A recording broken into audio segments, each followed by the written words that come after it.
People think there is something called as negative thought and positive thought. They want to remove the negative thoughts and have only positive thoughts. For such people, I would ask them to just experiment for 10-15 seconds. Let them forcefully remove one thought from their mind. For example, next 10 seconds, just don't think of a monkey. Try not to think of a monkey for next 10 seconds. You will see you will be full of monkeys. So what I'm saying is, this is the nature of your mind, because in this mind, all the three pedals are throttle. There is no brake, there is no clutch. Whatever you touch, it will only go faster.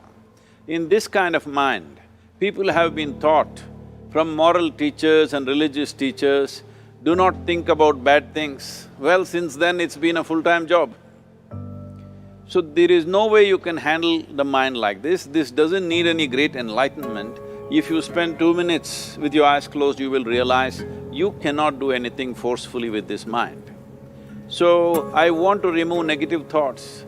Do not ever go in this direction, because what you want to remove will become your quality. Always you will be on it. So what should I do? The thing is this, without understanding the fundamental mechanism of this mind, because our mind, human mind, is the most sophisticated computer on the planet. Even all the supercomputers have come out of this. When this is the case, is it not important that we understand the mechanics of how it functions? One simplistic aspect of how it functions is, there are no subtractions and divisions in our mind. There is only addition and multiplication. If you try to do something with it, it will say one more.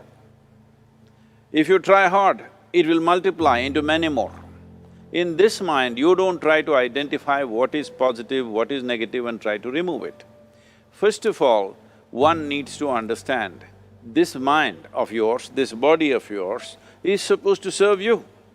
The life that you are is important. Body and mind are vehicles that must serve us. If you sit in a vehicle, it must go where you want to go. If it goes to its own destination, what is the point of such a vehicle? It's just a nuisance.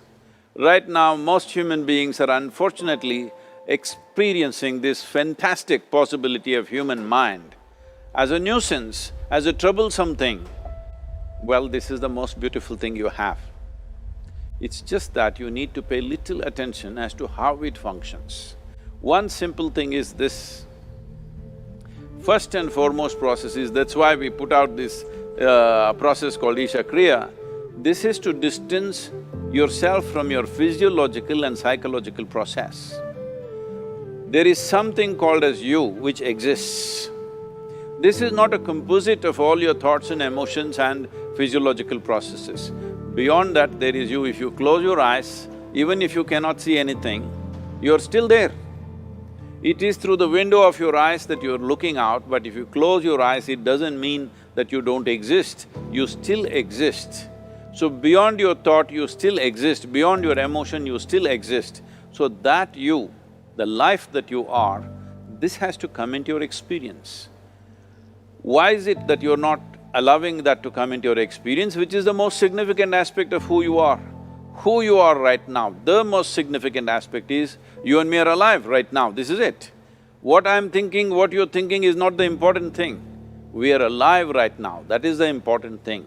So, it is important that you focus on this fundamental sense of aliveness within you, and then you will see there is a natural distance between you and your thought process.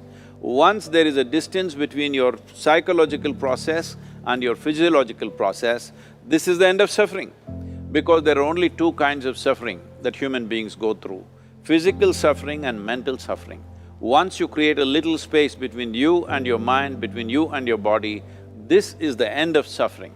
This is something every human being has to experience and know, otherwise thinking I will just remove negative thoughts and I will have positive thoughts, all the best, it's not going to work 100%, it's not going to work, because nobody can remove it, they can avoid it for some time. So when negative thoughts come, you say Ram Ram, Shiva Shiva, whatever you want, but this is just avoiding, it's not gone.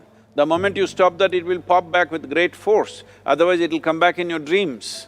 So it's very important, first of all you need to understand your anger, your resentment, your fear, your anxieties, the negativity that you generate.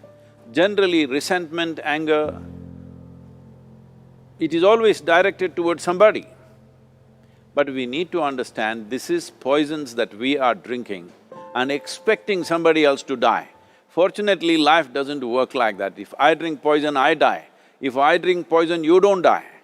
So, we need to understand this. When I say poison, today you can have yourself chemically analyzed. Right now, what is your blood work, what it says? 5 minutes of intense anger, check your blood work and see, there will be lots of negative elements in it, literally you're poisoning yourself. So, do you want to poison yourself? Definitely not. Now the very question is coming from certain helplessness, what shall I do? Don't do anything, just sit back and just concern yourself with something which is a life process. Maybe your heartbeat, maybe your breath, maybe just the sensation of being alive. Depending upon how sensitive or how perceptive you are, accordingly, find something. It could be a sensation in the body, it could be breath, it could be heartbeat, it could be anything, something which indicates life to you. Just pay attention to that for some time. Slowly you will see there is a distinction between what is you and what you have gathered, which includes both your physiological and psychological possibility or mess, whatever you made out of it.